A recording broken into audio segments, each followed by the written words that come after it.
Corner Boxing. We're in the game. Yes, guys. Good evening. Welcome to Red Corner Boxing. You're with Jam and Mr. Neutral as always, and we're here for the Night of the Champions preview. We're going to be covering the 4 main card fights, starting with Benavidez. But just before we get into it, we are proudly sponsored by Easy Storage, your place to go for all your storage needs, and our apparel supplier, the Boxing Fight Zone. Check them out at your leisure. This is the card we are covering, Saturday night in Riyadh, Night of Champions. It's going to be absolutely fire. I, for one, can't wait, Mr. Neutral. How about you, sir? Yeah, it's going to be a fantastic card. You know, some are calling it the card of, well, the best card that Turkey's ever put on.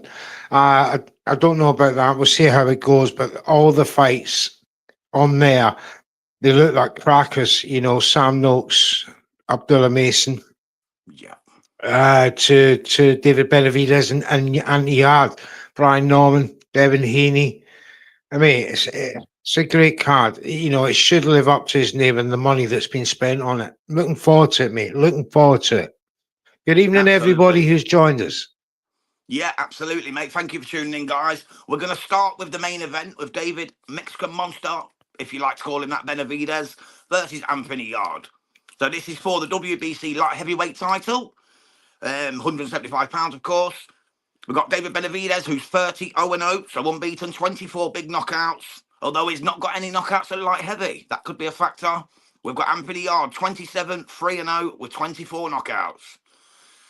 It sounds on paper a great fight, Mr. Neutral. Do you want to start on this one, or do you want me to, Mesa?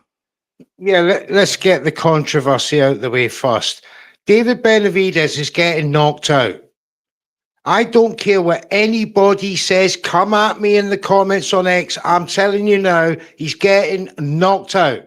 Because he got knocked down twice by David Morrell, who was a super middleweight, who moved up with him, right? He got knocked down. Anthony Yarde punches twice hard as David Morrell. In his dreams, David Benavidez is surviving an onslaught of Anthony Yarde's, pedigree. Absolute power puncher at 175. David Benavidez is unproven. I don't care that he's fought Gvozdyk. I don't care he's fought Morrell. He got emailed a belt he didn't deserve, and now he's this minus 900 favourite. He's fought nobody at 175 pounds. See, resumes to me don't mean jack shit when you move into another division, and we'll talk about that in the Haney fight as well. They don't mean nothing until you're up there fighting a live dog. Anthony Yarde, knockout. That's nice and quick and to the point, mate. Very ferocious comments there from Mr. Neutral. I like it. I've gone a little bit of a different way on this one. Oh, for like the longest time, I was thinking Benavidez by stoppage, to be honest with you. I was thinking Benavidez might get to him late because Yarde does have that tendency to gas a little bit. But look who he gassed against, though. Kovalev, like a decent Kovalev at the time. And then Beterbiev. And obviously he had that one split decision loss to Lyndon Arthur. So it's not like he's nobody's fool, you know what I mean? He's going to be in there. And if he does land one of them shots, I see your point completely. He could slay David, but he's not been hit like that. It'll be like a Mack truck hitting him because he has not felt power at that sort of level. But whether he can land it or not, whether the crowd's going to be on his side, although it's in Saudi, I suppose there's not going to be much of a crowd. But I've gone for a different one. I've gone David Benavidez, UD. I think he'll fiddle his way, but I think he'll probably get knocked down once or even twice in the fight. But I think he'll go on to get the decision because he's going to be the protected man in there. You know, he's got the money going forward. So I think there might be a bit of controversy about this result, but I think Benavidez will get that decision. Fair enough. We'll have to see. But it's a good fight, though, mate. It's a good fight. Cracking fight. Off. Great main event. Yeah. Like you already said, he's only 2 fights up at 175 with Morrell and Gvozdyk. His best wins, I'd say, probably were Boo Boo, Andrade, Caleb Plant and Anthony Durrell. They're good wins, you know. Whereas people are saying, ask yourself, thin.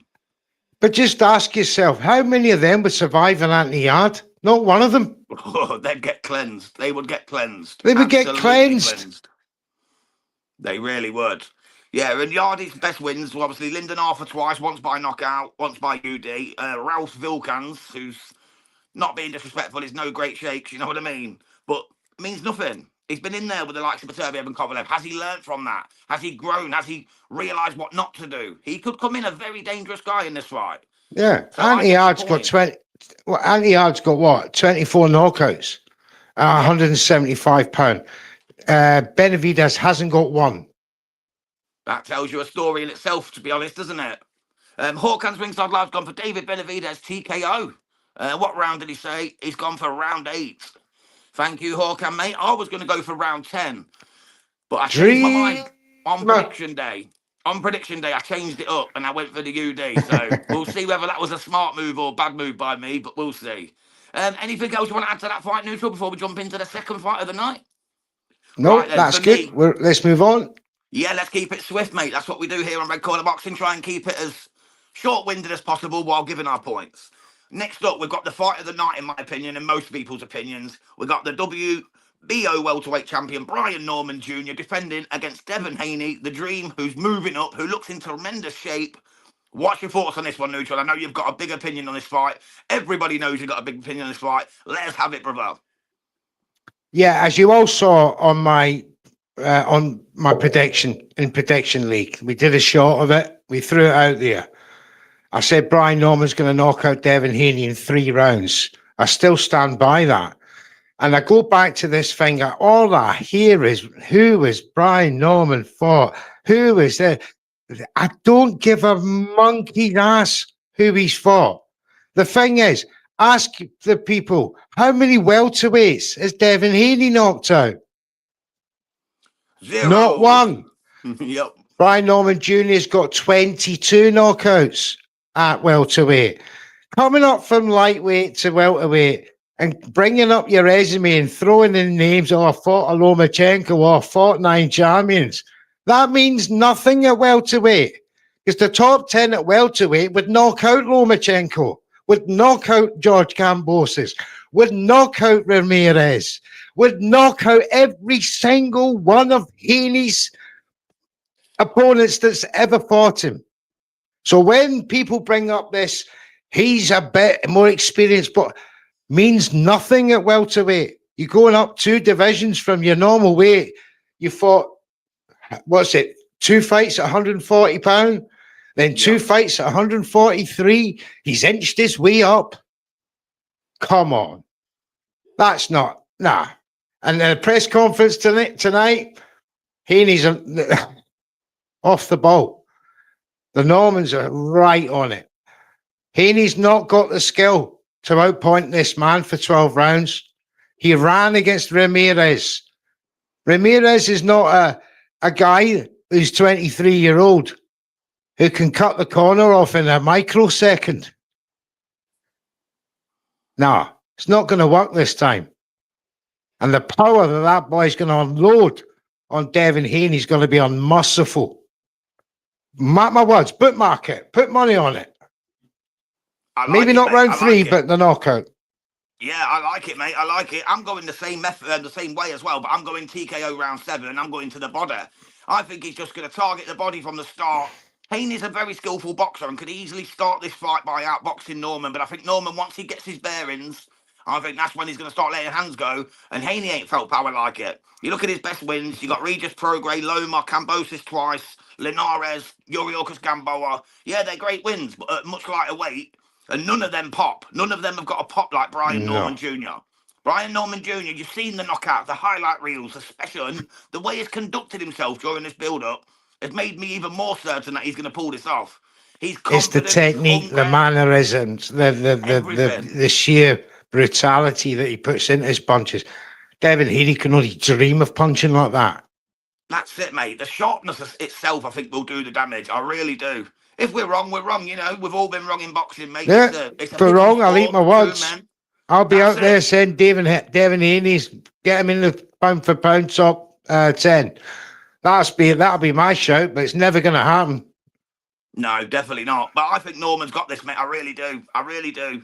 You've seen what he done to Sasaki, Sansalan. He's a very good boxer as well. People are underestimating. They're just saying he's only a banger. He's not just a banger. He can box. Just because he's not got the resume that Haney has does not mean he's not as good a boxer. He's just not been able to show it yet because he's not had the ops.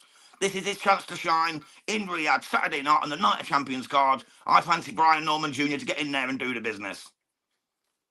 I really do. TKO round 7 is my final pick on that one. Shall we move on then, Mesa, to the super flyweights? We've got Jesse Bam Rodriguez against Fernando Puma Martinez. This is a fight that seems to have been a bit forgotten about, would you say? Yeah, a bit of needle at the press conference. Puma's right up for this. I don't know if he's blown a gasket at the press conference, but the weigh-in obviously coming tomorrow for all of them. A few more clues as to the physiology of him tomorrow, whether he's looking drained or anything like that. Same with Bam. Then I'll sort of you can sort of pretty much nail on a prediction, but Puma is he's not going to be as easy to hit as his previous opponents, Bam, and I think he's going to frustrate Bam to a high degree. And I don't think we'll see the best of Bam. He's on foreign ground. Nobody's got any support of any kind, so it's going to be a foreign atmosphere. No one to G them up, and this is the same thing that goes with Devin Haney. Same thing that goes with David Benavidez. There's no home support for you guys. So don't expect the crowds to be, going mad for you, trying to give you inspiration. It's not going to work. You're there on your own tool bag. And that's what separates the champions. I know Devin Haney went to Australia twice, but I tell you what, Maxie Hughes went there and beat him. So that's no great feat in itself. Even he got robbed. Just to save face for Cambosa so he can come back and get another title shot. So I'll go back to that. But, Bam Rodriguez, Puma, I love this fight. It's going to be an absolute banger. I think it goes the distance, mind. As I said before, I think Puma's a little bit too elusive to walk into Bam's combinations. And he's going to tag Bam as well. So, It's going to be a very interesting fight. I do like it, but I think it's going to be a UD win for Bam over 12 rounds. Yeah, that's a fair call, matey. Yeah, we know how good Bam is. We've talked about him so much. He's still only 23 years old as well. What a career so far already for Bam. And this is for the WBA, WBO, WBC, and Ring magazine super flyweight titles, so the unified titles. At 23 years old, for him to be even doing this, it just shows the class of the young man, And he's against 34-year-old Puma Martinez, Pumita, as he's known, the Argentinian. His best win's probably against Kazuki Ayako. I don't know how to pronounce his name. Ioka. I think that's the way. Ioka. He beat him twice in 2 good fights. He had a little bit of trouble in one of them, some people say. He beat that Jade Banier, who was unbeaten as well by TKO. Other than that, again, his resume is not that thick, but that doesn't mean anything. It might just mean he's not had to step up yet. This could be. He can only beat what's put in front of him until he meets a guy like Bam. So he could well surprise a lot of people yet. Yeah, to be honest, when this was first announced, it was my little snidey pick that he might pull the upset. But I've kind of changed my tune on it a bit now. Watching a little bit more footage of him, he is very, very good. But Bam is also very exceptional at what he does. So in the end, I changed my tune again, just like I did with the Benavidez from stopping Yarde to go into the UD. On this one, I've gone from Puma maybe pulling off a UD or a split decision even, and I've gone for Bam TKO round 9. I've gone for the safe bet. Yeah, someone agrees with me as well. I think it's Hawkan, yeah. Jesse Bam Rodriguez wins TKO round 9. Thank you, Hawkan. You compounded my point there, brother. Anything else you want to add on that super flyweight title fight, Neutral? Before we move on to the last fight of the card? Absolutely great fight. I believe that'll be first up, actually, that fight. Is that right? I think Sam Noakes, Abdullah Mason might be first. I'm not sure, don't quote me on that. But yeah, I think 11:05, I think it's Noakes against Mason. 12:05 Bam. 1:05 for Haney Norman. 2:05 for Benavidez Yarde. So they're going to be an hour between each fight. So they're going to be putting on a bit of show, probably a bit of music. You know what Riyadh are like. They like to put a performance on, don't they? Yeah. But yeah, this one is Sam Noakes against Abdullah Mason. This is for the vacant WBO lightweight title. So very, very good fight. Oh, Lee Mack's joined us. Big up Lee Mack, mate. He said Bam round 5. Nice, brother, nice. To be honest, it could happen, but Puma's a bit wily. If he's going to go, I think he'll go late. But you never know. He could go in the 2nd or 3rd round. Boxing is boxing, mates. 2 men, pugilistic. That's what we do. So we got Sam Noakes 17-0 against Abdullah Mason 19-0 with 17 knockouts. Sam Noakes has got the 15 knockouts. We've got 2 bangers here, in essence. You got Abdullah Mason, who was in that absolute barnstormer with Johan Vasquez, where he was dropped twice himself, went on to win. That's one of the fights of the decade for me. I absolutely love that fight. I've watched it probably 20 times. Pure fire entertainment, you know what I mean? That's what boxing's all about, isn't it? Gets you out your seat, gets you screaming at your TV. I've got to go and watch Abdullah Mason at some point. So I believe he's going to win this fight myself. I think he's going to stop him in the 5th. It could even be earlier, in my opinion. But if he does win, I've got to at some point get over to America to watch Abdullah, or get him over here to fight. That's what we need. We need Abdullah in the UK. Who can challenge him in the UK? Get him over here so it don't cost me as much. Mr. Neutral, what's your thoughts on this one, mate? Cracking fight between two unbeaten young guys at the peak of their careers. Look, I get the hype with this Abdullah Mason, but you know, he could fight a million Vasquez's. He'll never come up. That doesn't come up anywhere close to Sam Noakes' resume. He's been dropped in 2 fights running.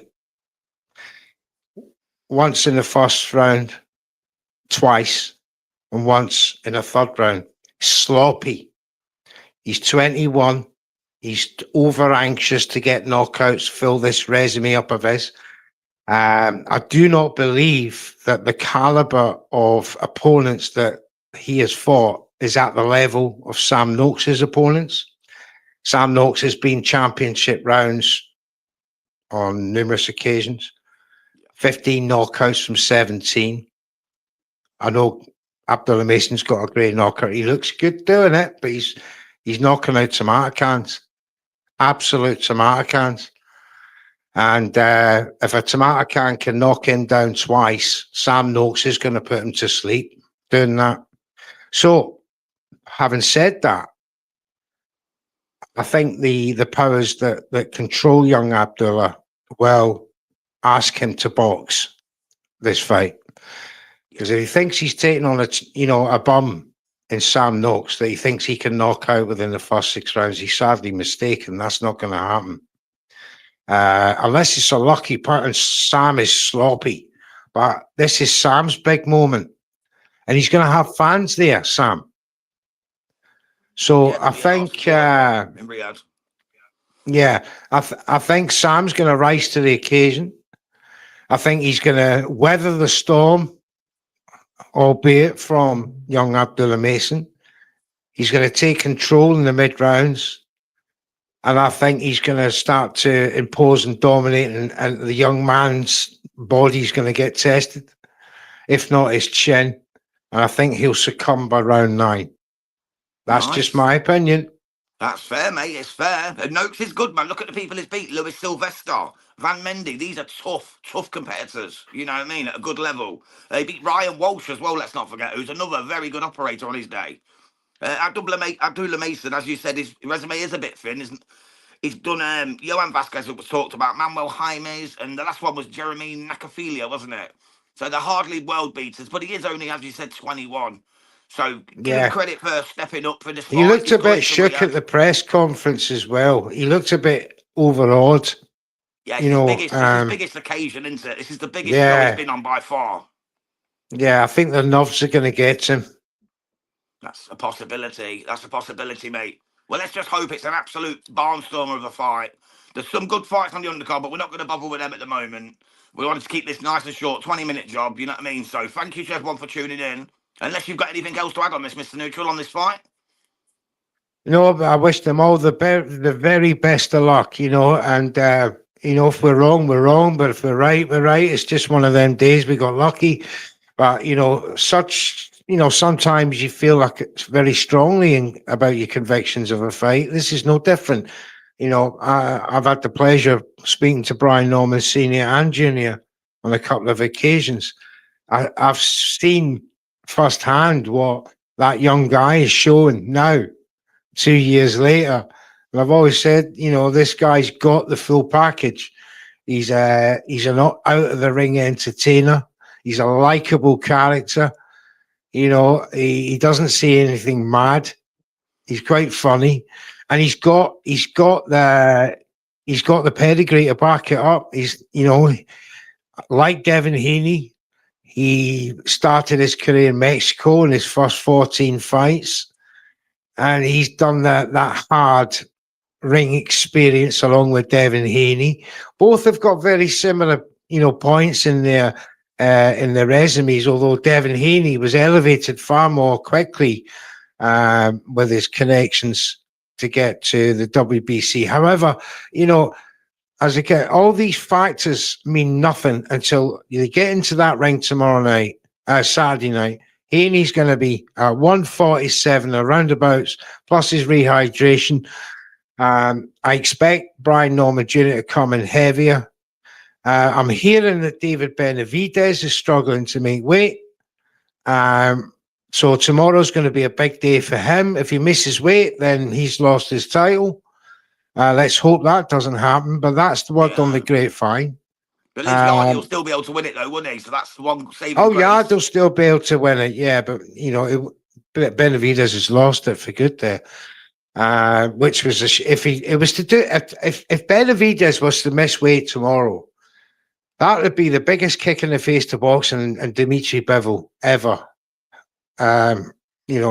Being stripped the way he was, and for Benavidez to treat that with contempt and not even be disciplined to make weight, it would be a ridiculous scenario. So let's hope that doesn't happen.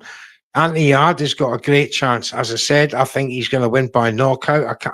There could be numerous stages where that can happen, even when he's under pressure from Benavidez. Benavidez shown that, he's vulnerable. He got knocked down twice by David Morrell, and he's a 168-pounder. And as I said before, Yarde hits a lot harder. I asked Dimitar Betabiev, rocked him. So Dimitar, what did I say? Artur Betabiev. I was thinking of a footballer there. So Betabiev, the hardest puncher in the world, probably. At 175. Yarde's nothing like that. So I don't know where we're seeing this knockout talk. He's knocked out super middleweights. As I said to you before, what fighter on David Benavidez's resume would survive with Anthony Yarde? If anybody could put a name down and debate me on it, way around, but he won't beat him. Not a chance. So all this thing that David Benavidez is going to come in and is going to stop Anthony Yarde. For me, he couldn't stop David Morrell. He couldn't stop Gvozdyk, so he's not stopping Anthony Yarde. Sorry. That Guess again. Was trash as well, weren't it? That Gvozdyk Guess fight. Again. We had the brutality of doing the watch along for that neutral, didn't we? Back on Boxing Media Hub days, we done the watch along. Bored me fucking stupid that. Ugh, it was terrible, mate. Put us to sleep, didn't it? Absolutely awful. Well, that wraps up this card then. So that's the Night of Champions preview done here on Red Corner Boxing. Thank you everyone for tuning in, everyone who commented. Just one last comment. 99 Maddox said Yarde's going to get cracked. We'll see about that, brother. We shall see. Yarde's tough, man. Yarde's tough. You've seen that. Only Kovalev, Beterbiev and Lyndon Arthur have beat him. We'll find out on Saturday. And we'll be back on Sunday, I'm sure, with a review show. So you can tell us where we're wrong and where we're right. British champions. Saturday night. Two more British champions. That takes us to 5. It'll knacker up my prediction league week, but I'll take it for 2 more British champions, mate. I'll stand on that right now. Don't worry about them overrated Americans. Overrated. Overhyped. They're going to be proven Saturday night. Come on, let's go. I can't wait. I cannot wait. Well, thanks again, everyone, for tuning in here on Red Corner Boxing. If you're new to the channel, hit that subscribe. You've been with Jam and Mr. Neutral. Just before we go, we are proudly sponsored by Easy Storage, and our official apparel suppliers are the Boxing Fight Zone. Check them out at your leisure. And from us, guys, we'll see you very soon tomorrow for the Eubank Watch Along. God bless. I'm moving. I'm going.